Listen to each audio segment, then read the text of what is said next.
What's up, guys, and welcome back to Let's Play Elden Ring Kita Edition!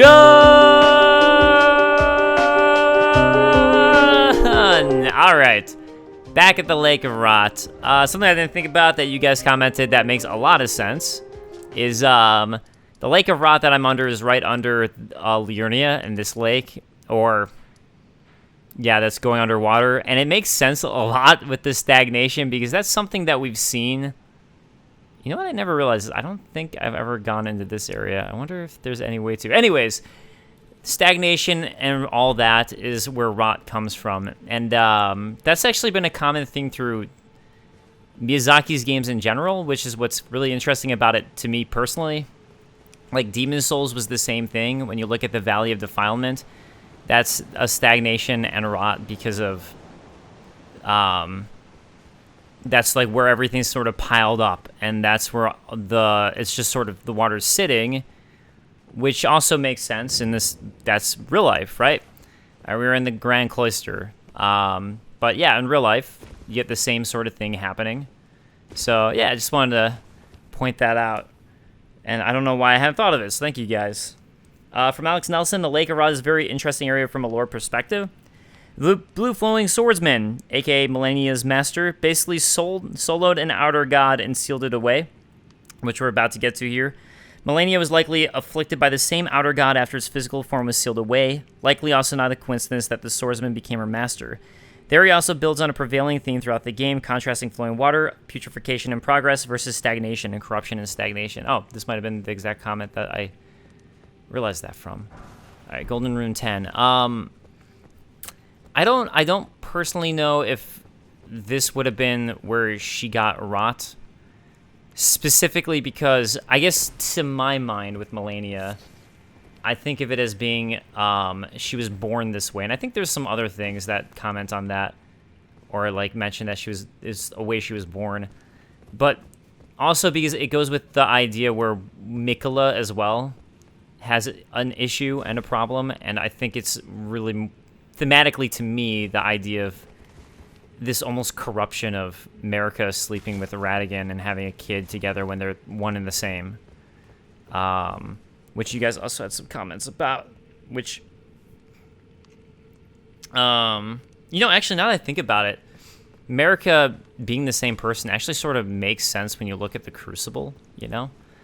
The Crucible is like, that's kind of what the Crucible is. It's when, it's usually different creatures, but I guess in a sense it could be the same creature, or the same, just two different beings fused, and maybe that's what Marika is. Two different characters fused together. Oh shit, I rolled and I shouldn't have, but it turned out okay. Lucky me. I wanted to get to this comment. From Alex Nelson, regarding the Marika Radigan thing, there's one church where Melina says that Radigan has yet to become her, but the meaning is pretty ambiguous. Yeah, so I think, like, in my opinion, with that sort of thing, I think that it's essentially two different people kind of fused together with, Speaking Stone 6, alright, another one of these guys, but I think it's two people fused together, essentially, in a way. Like, it could be like a Crucible-style thing, who have different personalities and different ideas, but they're both one and the same, but also have different ideas. So that's at least how I look at it. Man, this is not going to be fun. Oh, God. Heal up, Kita. Heal up. Oh, God. Oh, no, that's not good. That could be the end. This could be it, especially with the Scarlet Rot. Yeah, that's it. Play the music, Johnny.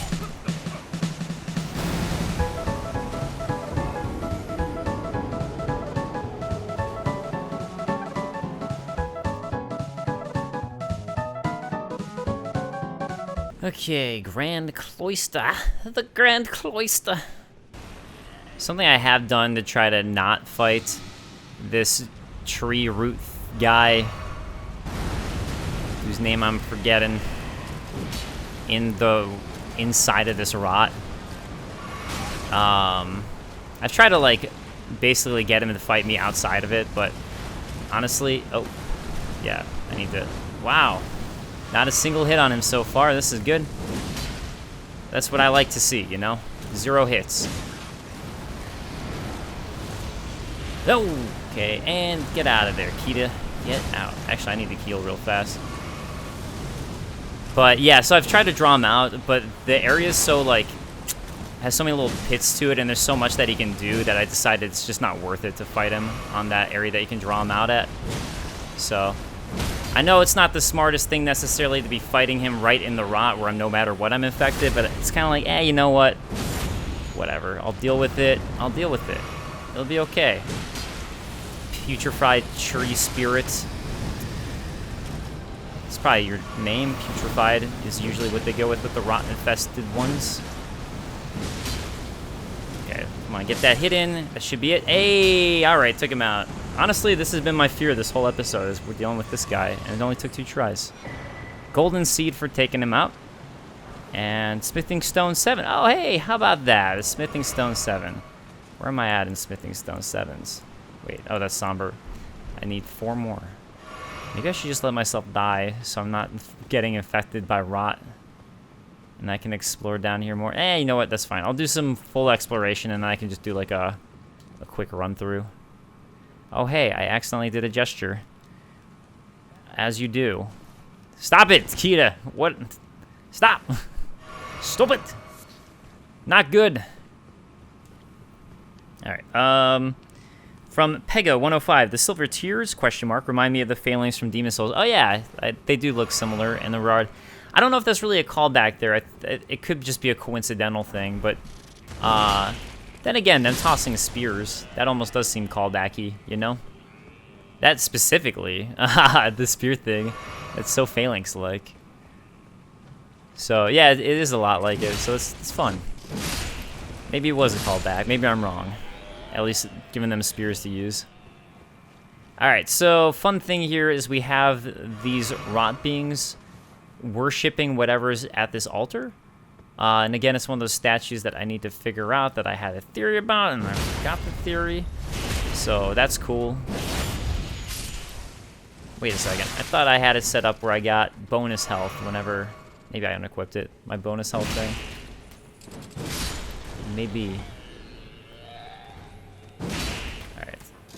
Oh, no.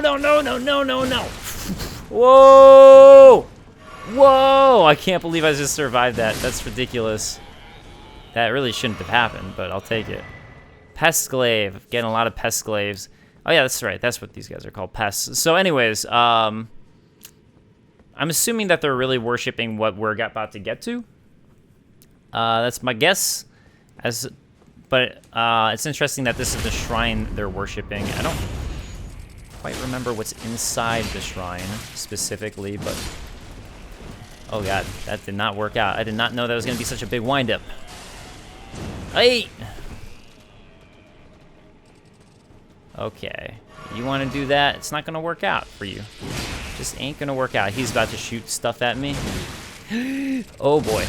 Oh boy. All right. It's all good. It's all good. It's all good. Smithing Stone 5. Where's my 7s? Fan daggers. And I don't think there's any other enemies here, but at least now I'm open to explore everything, so that's good. That's good. That's all I wanted.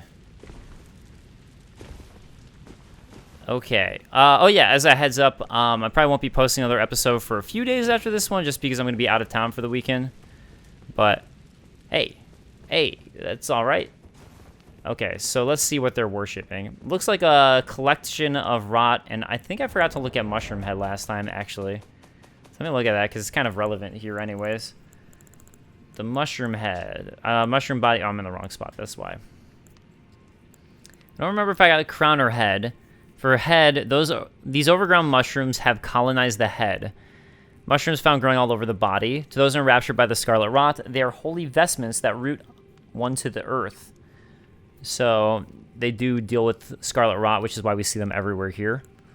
For the crown, long ago, great lords served the scarlet rot. Perhaps such fungal bodies served as their crowns. Great lords served the scarlet rot. I feel like that relates to the head of, what's it called? The Shaded Castle. Scorpion Stinger. Nice. All right, let's take a look at this one. Oh, hey, it's right there. Dagger fashioned from a gray scorpion's tail, glistening with scarlet rot.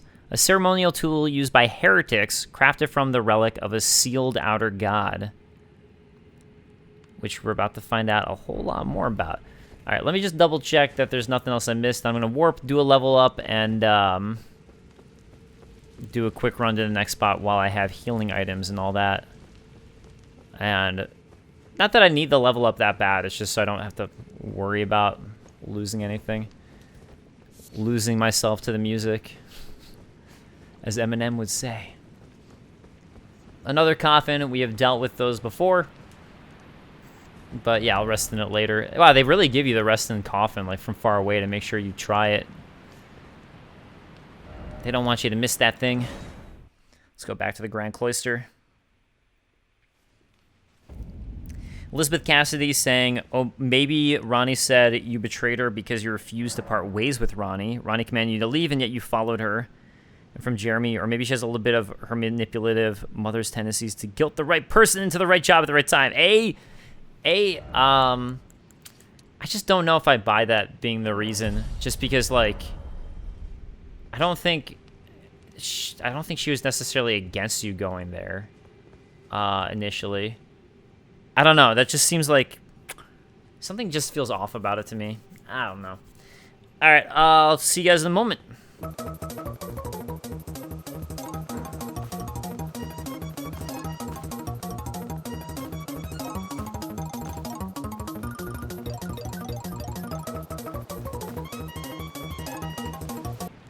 Okay, from Jeremy Scott as I go down this coffin. Dave, I just realized the Lords came from Meteor Crash. This is the Alabaster Lords. The dragon's floating great place was destroyed by Meteor Crash. The Alabaster Lords are gilded in silver. The Onyx Lords, gold. I genuinely think an assault from the stars is what predicted most humanoid life in the lands between and landed death down onto the dragons. I just have to build a timeline in my head for my own understanding, and this just seems the most logical answer given the context we have from the actual items. Yeah, I think I've heard that before, the idea that meteorites could be what destroyed Farm Azula, essentially. And it's definitely, I just need to find the items for that as well. But and I think this is going to be from Elizabeth. But something, okay, so this is from Elizabeth Cassidy. So I watched a bit of Smotown's video on the Primeval Current, and that is informing my thoughts here. The Alabaster Lords were created by a meteor strike, yes. Some primeval sorcerers believe that glintstone are a sort of amber, preserving the vitality of the stars. Ergo, a meteoric glintstone could strike alabaster, depositing life into it. Hence an initiation with Carla and the Academy. Or I think you mean Karya and the Academy. I haven't seen that specific video, but something, and I thought I saw a comment here, and I guess I'll have to find it, but something that I've been thinking, and I thought I mentioned it last time, but maybe I didn't. I know it's actually in my Academy of Rhea Lucaria video that's coming up. But basically, I'm pretty positive that Astel and those Astel beings that we've seen, and the Falling Star Beasts and the Alabaster Lords all came from the same meteor, because they all use the same sort of gravitational magic that we've seen. So, and we'll see even more of this later on, but anything that's purple like this, and it's all really, really similar with some stuff I'm going to get soon, like meteor right here, that is from the Onyx Lords, is pretty much the same as the thing that's that Astel uses, which we'll find out about in a moment. Interesting that, so there are some mushrooms down here, and supposedly this is where rot came from, is what we're going to. Which I guess makes sense if the mushrooms are growing here and then it seeps into that water supply and then that's where the rot is. I guess that could be it. And yeah, this is time for one of, I think, the coolest bosses in the game. Astel, natural born of the void, baby. So, oh crap, I forgot about that attack. But yeah, I think like this is where we can really just start to cement and talk about the outer gods, and this is what I've been waiting for a long time, is this Astel stuff. Even though we've heard telltale about outer gods and all that. Oh wait, I think I need to get away. Yeah, that's right. I don't remember Astel's moveset. But yeah, Astel is just like, they're so creepy looking. I love it. And I know that Astel looks this really similar to these things that we've seen before. But yeah, it's like that Bloodborne, Lovecraftian style look that Astel has, and it's just awesome. Okay, this is gonna hurt a lot if he gets me. Thank goodness it didn't. I don't know if Astel specifically, there's another one of these guys that you fight, which is why I think Astel is probably, oh god, this is bad. So this is like Gravity Well, basically, but this attack is exactly like the Falling Star Beast attack, right? So, it's gravity-based, clearly. And again, it's just this idea that I think they came from the same area and same meteorite, same star. I think that Quelaag had the theory that it was the ripple is essentially from. Oh god, this one's gonna be. I don't remember this one. Oh, there's Meteor, the Meteor thing again. Astel doing that, but basically the ripple was. Quelaag's theories of the Dark Moon and all that the Nox tried to create was what created a ripple effect that made Astel and all the others figure out where the lands between was and made them come here. So that was a theory that Quelaag presented that is pretty interesting. And then that meteorite that came is what brought the Silver Tear with it. So the one that Astel was on and all them. Okay, this is gonna be it. Goodbye, Astel, natural born of the void. What a cool enemy. Legend Feld. Sick. Remembrance of the natural born. I didn't realize that was the dialogue they gave you for it. All right, let's look at this Remembrance of the Natural Born. All right. A malformed star born in the lightless void far away. So, once destroyed an eternal city and took away their sky. An falling star of ill omen. They need to correct that. A falling star of ill omen. So, yeah, that indicates that Astel was an outer god, or at least like these things, these outer gods and these outer alien beings come from outer space. We've already seen that now with the Elden Beast. We found that out from an item description, and now we have another being here. These ones also came from outer space, from a star that destroyed the Eternal City, and it came from this being right here, the destruction of it. When I first played, I actually totally missed that there was another place to go to here, and I just warped out right away. I'm going to warp out right away again, but just specifically so I can get items and all that. All right, let's see. Level up. This time I go with Endurance, actually. Yeah, I've got a lot to do here. So first thing I'm going to do before I progress there is go look at the other things that we can get from Astel. Okay.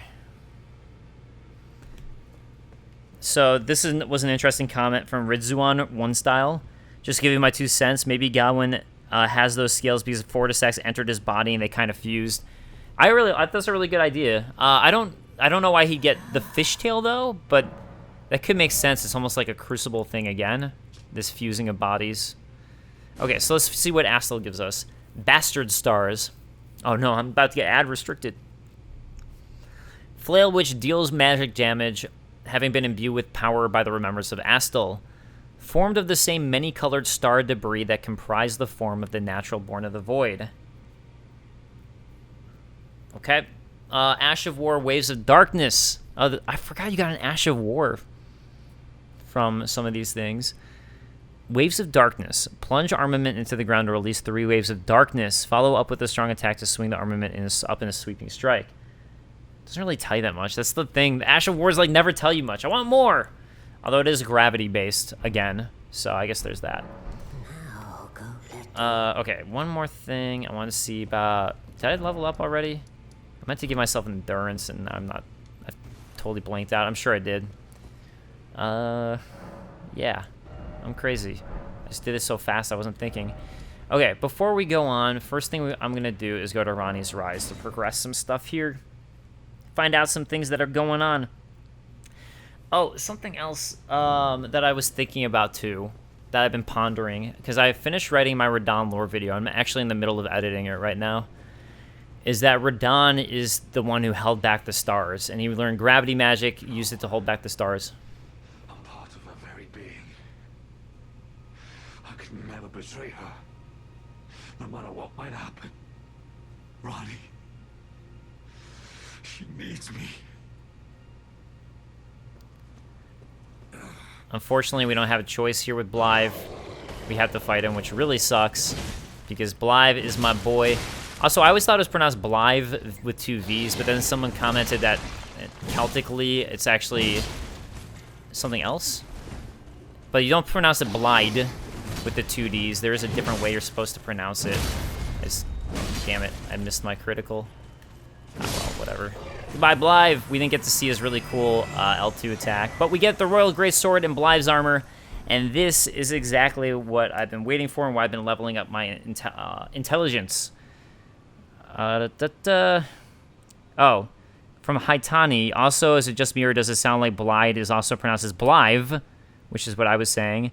According to Appin Bard, it's Welsh, and Welsh a double D at the end of a word gets pronounced as a TH sound, Blythe. It still sounds like they say Blythe to me as opposed to Blythe, but I guess I'll have to re-listen.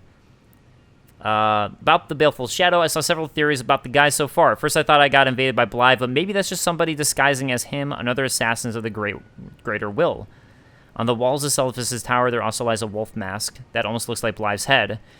Maybe there's an assassin creeping around that tries to deceive Ranni and her gang with those disguises. Well, that is what's going on with that disguise. That's exactly what the item description says. But I still think this specific Baleful Shadow that looks like Blythe is probably some part of him. I think. Okay, let's go to my weapons and everything. Okay, we already have his head, but what I need to look at is his armor here. Blythe's armor. The pelt serves as a cape, protecting from cold. Blythe was the blade of Ranni, but the cold bothered him anyway. I've heard that this is a reference to Frozen. I only watched it once, so I didn't pick up on it. Not that I dislike Frozen, I just only saw it once and it was a long time ago. Blythe, who served as Ranni's shadow, was a loyal ally who would defy destiny itself if it would have him turn upon his lady, which seems to be what he was doing right there. But again, perhaps that invasion was actually that Greater Will ripping into him and making him do something. Because he goes insane here after you defeat that, so that's the really interesting thing about it. Let's look at his sword, which is what I wanted to use, since it's so badass. I'll probably bounce back and forth between the two. And I was thinking that I even have enough of my items to, or like upgrade material, that I could even use the Ruin Greatsword, because I've never used it before, so it might be fun to switch around between the 3. But I just got the Royal Greatsword. Ah, crap. Oh, there we go. Favorite weapon of Blythe the Half-Wolf. In defiance of the fate he was born to, Blythe swore to serve no master but Ranni. As proof, the sword was imbued with a cold magic at the moment the oath was sworn. So he did what he could. Wolf's Assault is his special L2, which is very similar to the one that I have equipped for my Heavy Greatsword. Actually, I don't know what this one is. Wave of Destruction. Raise the sword up high, then strike it against the ground to fire off a wave of gravitational force. Yeah, but it's similar to this, the one that Blythe has, but a little different. But now, after Blythe has gone kind of insane... Oh, something... I totally didn't look at this. Something really interesting, though, with Blythe that I should have looked at here is that you start to find dead bodies of these Black Knife assassins everywhere who are missing heads for some reason. I didn't notice that. It doesn't have a head. Weird. Which presumably that's who Blythe was killing, and why would... And there's another one. Why Blythe would kill these when they were specifically the allies of Ranni? That could be where he's like going insane, like mad at himself for the fact that he's doing what he's doing. So that could be it. But next we have actually a whole bunch of things. So first let's go to Celephus' Rise. Whole bunch of interesting things going on here. And then I could talk about some of the Radon things I wanted to talk about. Hey, you don't even have to kill Celephus yourself. He dies as part of this. We get Celephus' Bell Bearing and the Preceptor set. So let's look at all of this. First, let's start with the Bell Bearing. Preceptor's Bell Bearing. Where is it? Celephus's. All right, offered to the Twin Maiden Husks. Doesn't say anything, except for you can see that it has magic. The blue magic of Karya, actually. Whereas Topes is the teal magic of the Academy of Rail Lucaria. D's would be golden, like Golden Order, and Roger is black because he ended up going along with Thea. So it all makes sense, those colors. All right, anyways, I just got the Preceptor set, which actually should be up here. Preceptor's big hat. Large brim, large hat with the movements of the stars drawn on the inside of the brim. Glintstone sorcerers are the descendants of astrologers, a fact that the Carians remain aware of, even if their fate has been long severed from the stars. So, the way I take this is that, first of all, watching the stars and everything, that's the big thing astrologers have always done. Astrologers were the start of the, they were the start of sorcery, and where it came from was them looking at the stars and mapping its movements, and they sort of stumbled onto sorcery from that as a result of looking at the stars and probably things from outer gods and such that they were able to harness. And there's one magic that we'll get specifically that says they stumbled upon it accidentally while looking up at the stars. Even if their fate has long been severed from the stars, as it says there, with the Carians remain aware of the glintstone sorcerers coming from astrologers, I'm pretty sure that has to do with the Erd Tree, right? Because fate has basically come here. They used to look at the stars to see how things would go, and now the greater will has taken over, and they're just sort of living that as opposed to the fate of the outer stars outside would be my take on it. Also, the Preceptor's big hat, you can see that Celavis is wearing the Mask of Confidence. Just by looking at it, it just has the big hat on it. Okay, let's look at the Preceptor set, because I think it says something different. There we go. It does not. It just doesn't talk about the hat. The brim. All right, so now we can buy Jarrite puppets, so we can buy the upper puppets from him at this point. And I think there's another one that you can buy, and don't know why it's not showing up there, or maybe you have to I don't know. I don't know why I'm not seeing the other one, because I know there was another one. It costs Starlight Shards, which is what's really interesting to me. So they're actually using Starlight to create these puppets, which again is something that they're gathering from those giant moon dials, as I think of them. The giant crescent moon things that we find, I think they're probably like sundials, but instead for the moon. So they're basically, in my mind, I think of them as moon dials that track the time of the moon and all that. And they're usually found on hillsides that we've seen, and they tend to collect these. Next area that has now also updated is if we go to Pidia down here. Stop, please stop. You're my puppet. I loved you with all I have. How could you forget such bliss? Aw, poor Pidia.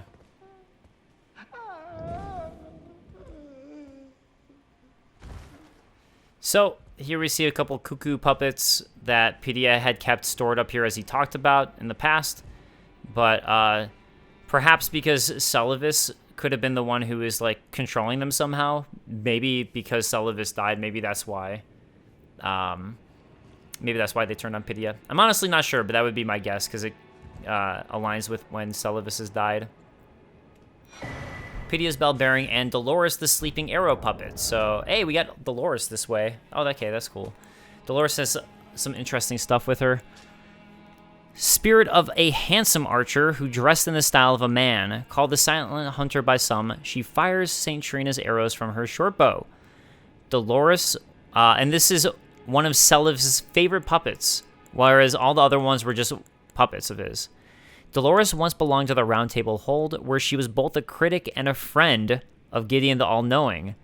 It was because of her that he and Celavis went their separate ways. So remember how Gideon was very specific about criticizing Celavis? Apparently it has to do with Dolores, and the theory is that Celavis and Gideon were both into her. So perhaps Celavis took her and turned her into a puppet for himself because he's a creep, and Celavis is awful. I like how Kari just has this giant glintstone deposit there ready to go. I didn't really think about that before, but that makes a lot of sense. There's also another Albinauric at the base of the manor that is a servant just like this Albinauric. All right, so that's everything here in this area. Is there anything else I want? Oh, yeah, I wanted to talk to EG, because now there's going to be updates with EG. All right, EG. Greetings, my friend. Blythe's death. Unthinkable. How could Blythe? How did he break free from his cell? No. More importantly, Blythe became a curse that plagued Lady Ranni. Yet even in madness, gave himself to her. I've made a grave misjudgment. And I thought myself a capable war counselor. I'll catch up with you soon enough, Blythe. No. When I do, I only hope you'll accept my apology. No, don't do it. Something else. So if you don't let Blythe out, Blythe still gets out on his own and breaks out of his cell. Yeah, unfortunately, EG dies after this point. It's interesting that's the black god-killing flame that's all over him. I didn't really think about that before, but yeah, that sucks a lot. We got EG's bell bearing and his mirror helm. So let's take a look at these things. So key items for the bell bearing, which probably won't say much. It's interesting that's black, though. Why is it black? That's actually really weird. You think that it would be like the Carian blue or like icy or something like that. Huh. Because that like usually indicates like a connection with death. All right, but let's look at his mirror helm because that's going to have some interesting stuff on it. Not Marionette Soldier's helm. There it is. So it's going to be very similar to the Nox mirror helm. So it's another mirror helm. So remember that the Nox mirror helm was worn by those committed to high treason. Oh, same thing with your EG. Okay. Said that it never left War Counselor EG's head. Worn by those committed to high treason, it wards off the intervention of the Greater Will and its vassal fingers.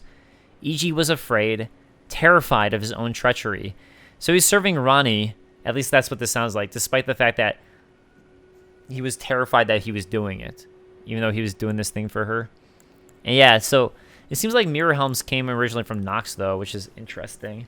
Again, and things that I guess they discovered thanks to the Nox, but this really sucks a lot. EG, no. EG, no, why? But yeah, why is it the God Killer Black Flame that's on him? Oh, man. I never tried doing this. I was just curious to see if anything would happen from that. Okay, so yeah, sucks a lot. It sucks a lot. Oh, speaking of which, there's another, I forgot. There's another one of these Black Knife Assassins here.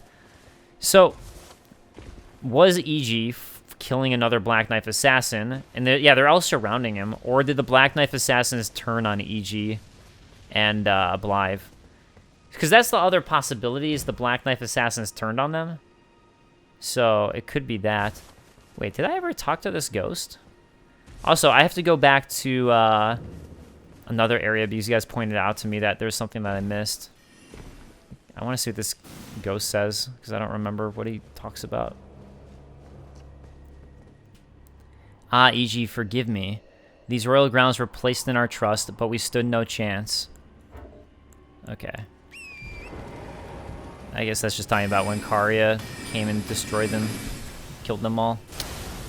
I would assume that's the case. Okay, so I'm going to go back to the Deep-Root Deaths, as some of you guys pointed out to me that there were a couple things that I missed there. And I'll probably do some fast cuts there. And then after that, I'll start leveling up my weapons my brand new weapons. And yeah, then I'll continue the Ranni questline. So let's see. I think first one that goes here. Anyways, I'll probably do some fast cuts here. Oh my god. You know, I just realized this is called the Nameless Eternal City here. I totally did not realize there's another Nameless City. That makes me almost wonder if this is the one where that was destroyed. I mean, I guess it would make sense that it'd be the one where Astel was locked away, but huh. From Tom R. Hey Dave, I think you missed two small areas in Deep-Root. First is a cave. In the valley area far to the west, there's a cave on the eastern wall. Second area you missed was up above. Check the map and look for the black hole at the top of the waterfall. You can get up there, I think, from the tree roots, and that black hole is a cave you could drop down. Right now I'm in the valley area, I think, far to the west, but... Oh, wait, never mind. This is the area he's talking about. I'm stupid. Anyways, but I just realized that I missed this item that was up on top of the roots, so I'm going to grab that. But I wanted to show where I was here, so There you go. I'm by the Great Waterfall Crest and an item I missed. And I'll go for those other two and fast cut it when I find them. Okay. So this is the first one. I'm in the valley area to the west, and there's a cave here on the eastern side that I missed. So thank you so much for that. I appreciate it. Somber Smithing Stone 7. All right, now I just need one more, I think. Or wait, no, I need 3 more. Super glad that it's a rune bear in here, because they're so great. Okay, hopefully I can still get that critical on him. No!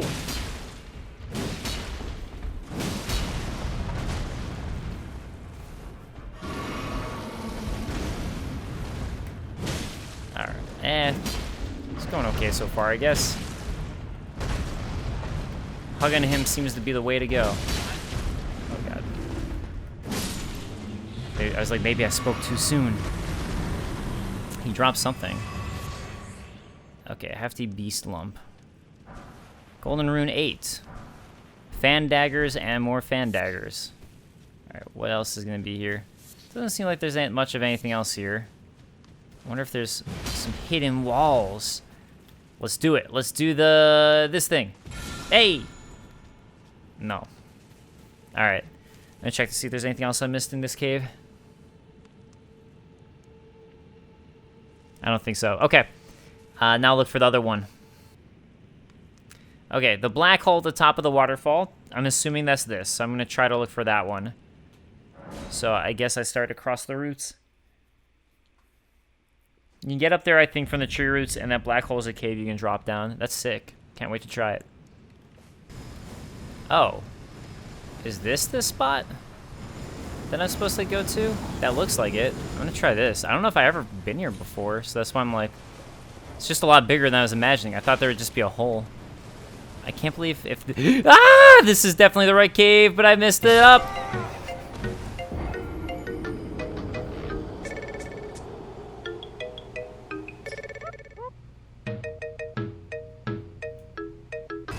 Time to go here for real. Let's not mess up this time. Yeah, it's funny. I was like, where's the cave? I wonder. And then just fall right in. It's great. All right. So I wanted to look at my map. That's why I wasn't really like paying attention to it. Just to see if there's anything else that it shows is up here. But this is awesome. I can't believe I never found this. Makes me feel stupid. Like stupido for not finding this. But I love it. So thank you guys so much for showing me this. I love how there's like even more things that I just sometimes don't know about that you guys help point out. Like that was the same case with Siofa River. There's the thing I didn't find up there that you guys helped with. So thank you. Thank you so much. Probably nothing. Yeah. Okay. All right. Let's drop down into the cave the correct way this time. By not murdering myself. Yeah, alright. I was just checking everything around it. By falling onto this platform first. And then... I don't know why I'm still riding Torrent, because it's making way harder what I'm doing. Oh yeah, this is sick. This is sick. New area. Somber Smithing Stone 7. Another one! Nice, and another rune bear. Alright. That's not as nice, but I'll deal with it.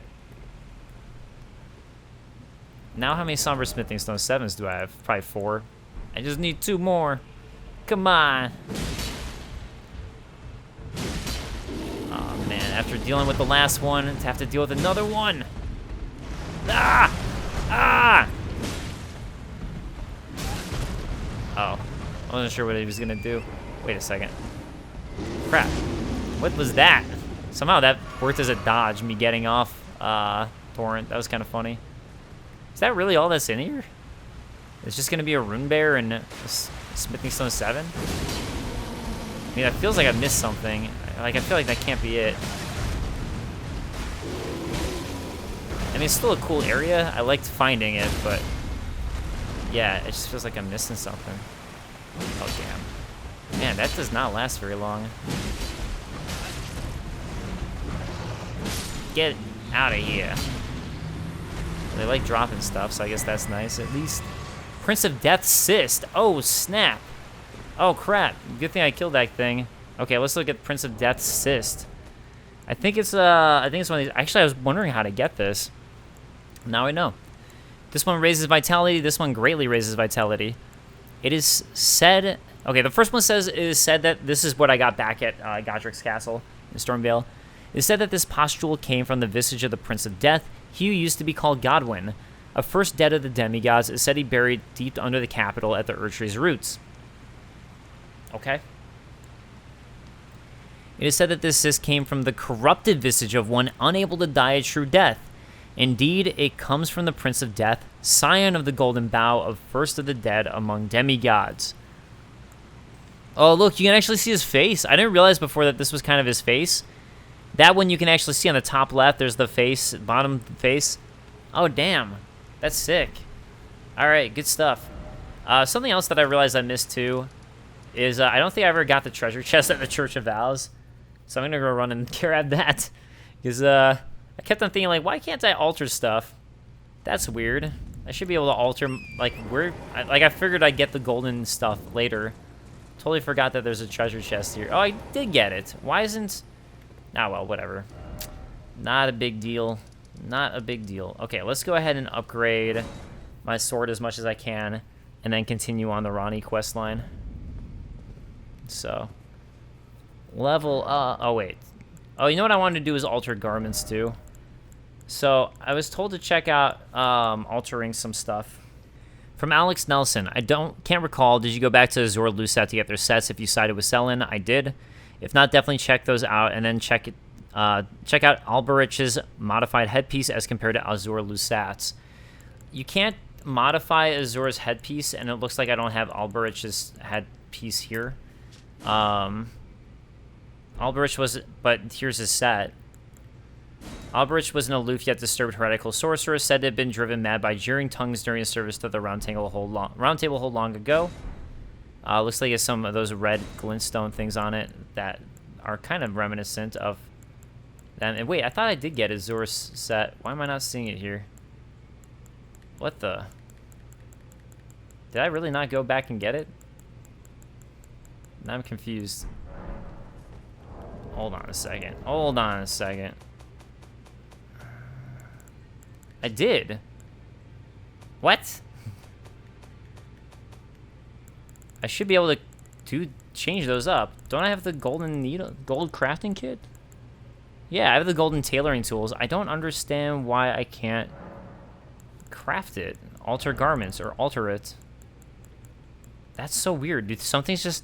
I don't know then what like makes things show up that you can alter and what makes it so you can't. Because I know you should be able to alter some of this. Like, at least their clothing. What?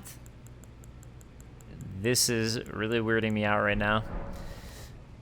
Okay, maybe I just have to finish stuff with my boy, with Bach.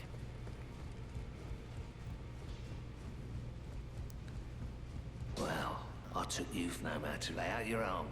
Okay, more importantly though, now I can finally start strengthening the Royal Greatsword. So, this is the troll one. There we go, Royal Greatsword. But it's really damn expensive. That's the thing. This one uses somber smithing stones. So, let's see. Got up to... Oh, crap. I just got up to 9. It's probably actually better than my current one, thanks to that. 328 plus 113 for the magic damage, and then 274 plus minus 109 for physical? Oh, I'm still missing dexterity. Oh my god, I need to raise my dexterity up before I can use it. Alright, I'm going to start actually using... I'm going to upgrade the Ruined Greatsword as well, because I think it gets better stats eventually. I don't have enough, but yeah. Okay, let's talk to Bach, actually. Part of the reason I'm doing this is to see if Bach will let me alter those garments. Ready to make... And also if I could progress this quest line, but it looks like I can't progress this quest line. Wow, I still can't. What am I missing? Why am I not allowed to alter those garments? I really thought I was just having the golden needle. Okay, so either way, we're going to go back to Astel, Natural Born of the Void, and continue that quest line. And I cannot believe I don't have enough dexterity. What is my dexterity at? 14? I need to upgrade it a whole bunch. Damn it! I know I could just alter my stats, but that's alright. That's alright. I'll just slowly do it.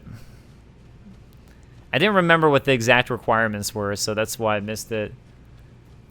I'll probably... I got one more boss this episode, I think.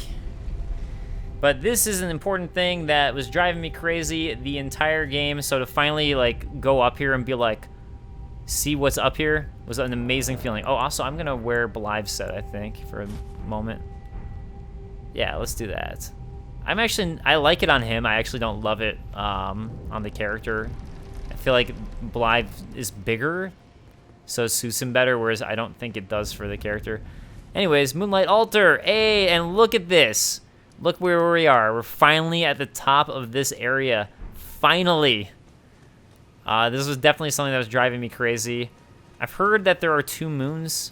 Ah, there we go. So you can see the 2 moons. You can't see it when the Erdtree later in the game, but you can see the 2 moons here. So, okay. Okay, that's interesting that you can see them here. So I'd heard that, but I think this is the only spot where you can see the 2 moons in the game is at this Moonlight Altar. So I think that's kind of interesting there. But I think the theory is that one of them is Renala's moon and one of them is Ranni's moon, because they have 2 different moons, essentially, to my understanding. All right, we're first going to go straight up here. There's a lot of things to do around here. I might just, because it's about to be the weekend when I'm out of town, I might just do Ranni stuff. Why is... That's not brimming as gold as normal. That's weird. But look who's here. The first dragon who ran away. Glintstone Dragon Adula. This is where you finally find it. Which had driven me absolutely crazy. Because I was like, before I finally found this area, I was like, where the hell? Yeah.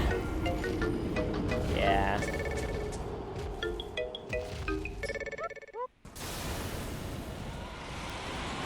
Alright, Adula. I forgot that you had that. I remembered him actually being one of the hardest dragons in the game. One of the normal non-boss, well, this is a boss, but non-like boss room dragons. And that's why, because he has like some attacks that just one-shot me. Because you get caught in it. And I think they're a little harder to avoid.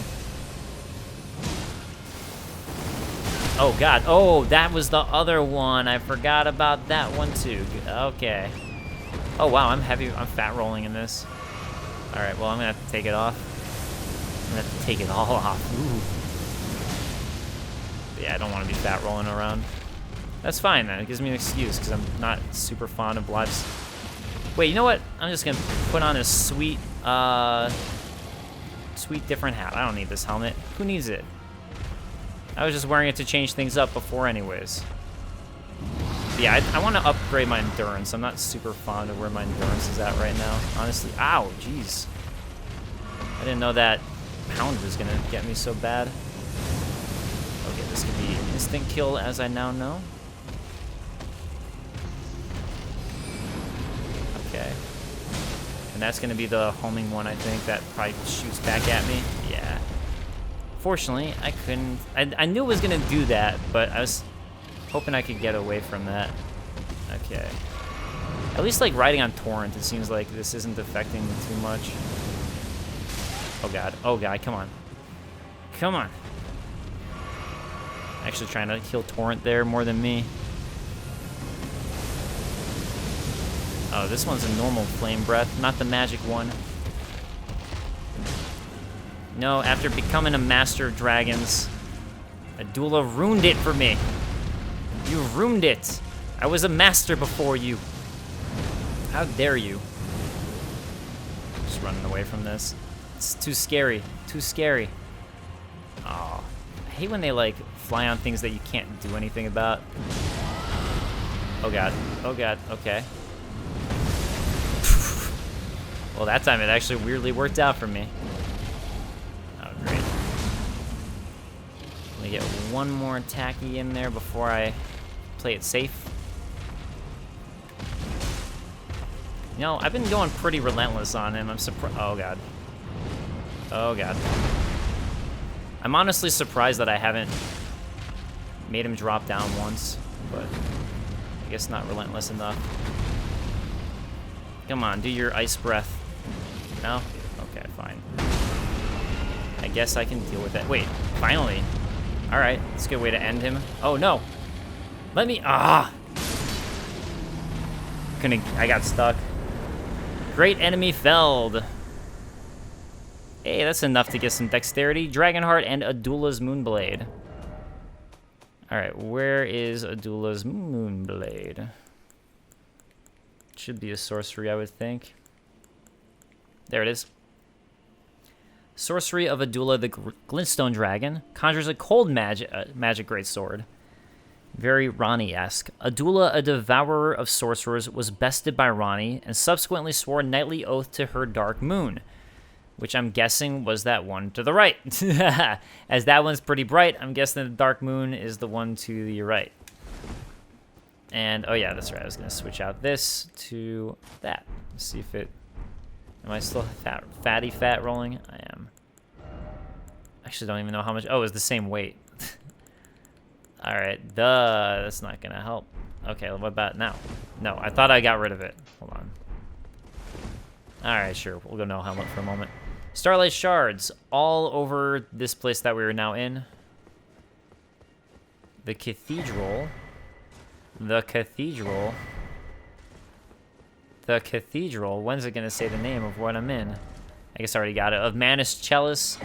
I don't think I haven't figured out yet who Manus Chalice specifically is. Maybe Manus from Dark Souls 1. Nah, that's 100% not what it is, but okay, unfortunately gotta go for dexterity because I can't wield my new weapon yet. Why? Why? Oh, it's actually lighter than my current sword. I didn't realize that. Okay, so the scaling is going to be lower C, but I think the physical being down 103 is because I don't have the dexterity stats. 310 plus 419 is 729 for the attack. This one's going to be 550, 560 something. 600. So it's actually lower, but maybe when I get the correct dexterity, it'll be higher because plus 9 is pretty high. It should be better, I think, at plus 9. So we'll see what it does when I properly get that physical up. 719 or 7 something. 558, 6, yeah, so that's like a little lower. Okay. Starlight shards. There's starlight shards everywhere. So clearly this cathedral was set up very, probably astrologer-esque to, I would guess, to collect starlight. And again, it's amazing to me that this area isn't really getting as much light pollution from the Erd Tree. You know what? Just in case, this is for me. I don't know if that Dark Moon is going to go away. Just in case for a lore video, I want to make sure I get this. Like, there's the Dark Moon. And there's the normal moon. Normal moon. Dark moon. And then I want to see them both in one shot.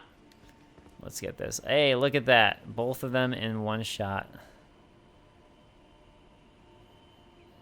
Now you know the secret of lore videos. If you didn't already know. Yeah, and these things always collecting starlight shards. This is what I was referring to as what I think is a moon dial. Actually, this is like a perfect spot for it. Like, you can see the moon right there. It's like, damn, that's a good shot. Wish I had like, it's like perfect. It's like, there's the moon right there. Same exact shape. Okay, so that little thing to the right there, that's those lines. That's, again, what people think might be Ranni's rune. And let's go continue Ranni's questline. Speaking of which will wrap up this episode, which I feel like is a fitting way to finish this one before I head out for the weekend. And then next episode, I'll fully explore all of this because there's a lot to do here. Starlight shards, thanks. Yeah. Ooh. Ah! What could ever be in here? In this cathedral of Manus Chalice.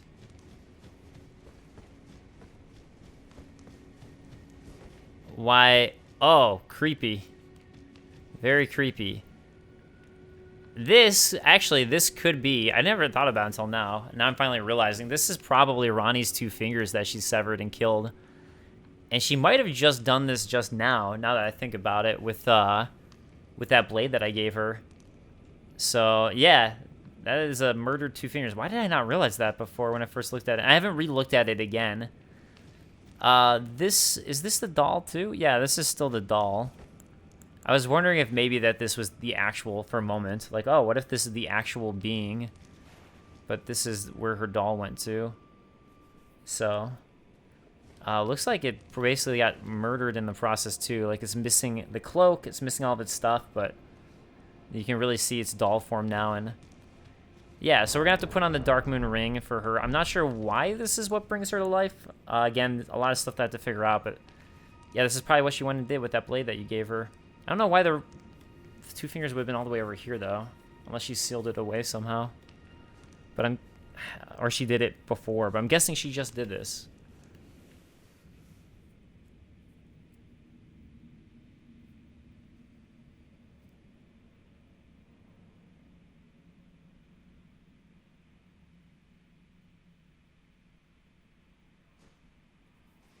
That's why it always helps to play the game again. Once you've, like, read up on the lore, because then you sort of have a new set of eyes when you're seeing everything. I wonder what the ring she already has on is. To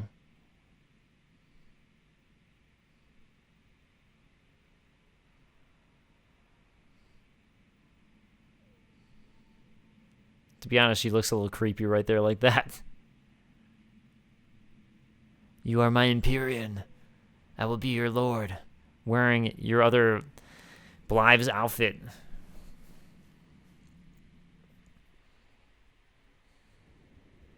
Why does it make the puppet disappear? As Ranni as we knew her. So it was thee who would become my lord. Perhaps I needn't have warned thee. I am pleased, however. Thou art a fitting choice. I go now to the night sky. It is there I shall find mine order. I bid thee travel the path of the Lord, and once all is done, we shall see each other once more.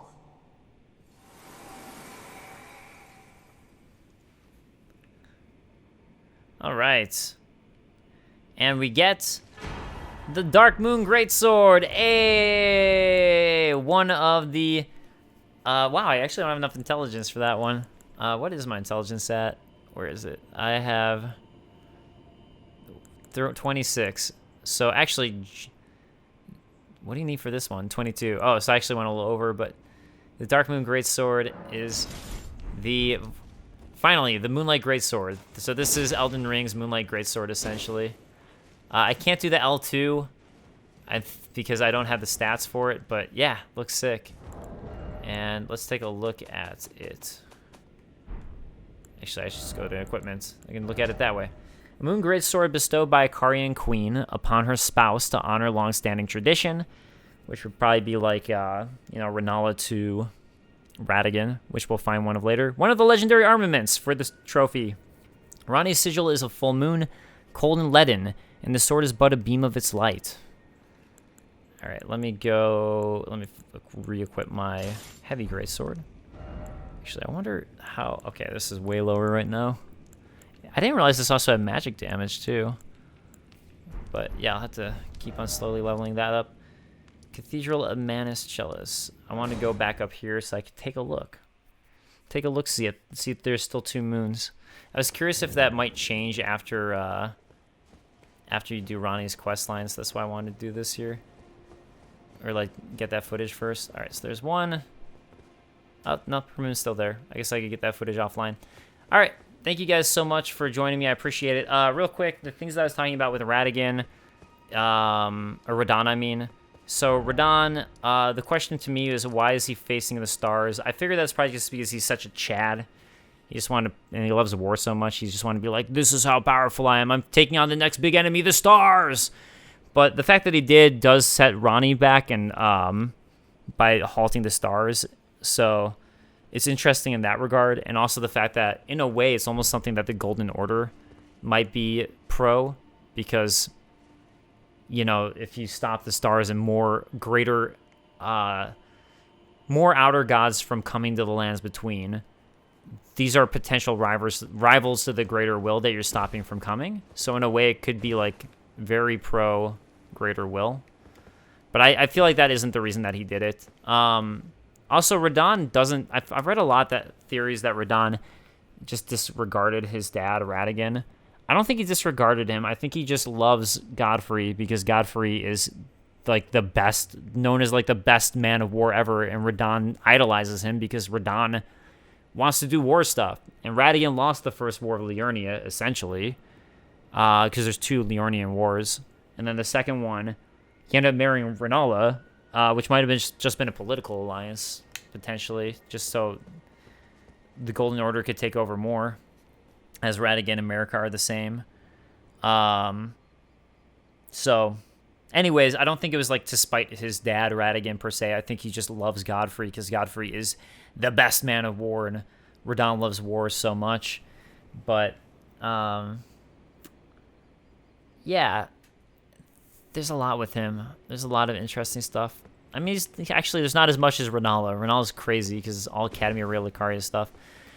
Anyways, that's going to be everything. Thank you guys so much for joining me. I appreciate it. And next time we'll do more of the Moonlight Altar here. We'll explore all this. And then we'll see where to go next. Maybe Mountaintops of the Giants. Maybe what other things I might have missed. Maybe we'll have the nighttime hunt. I don't know. Later, guys. See you next time. Peace. Hey!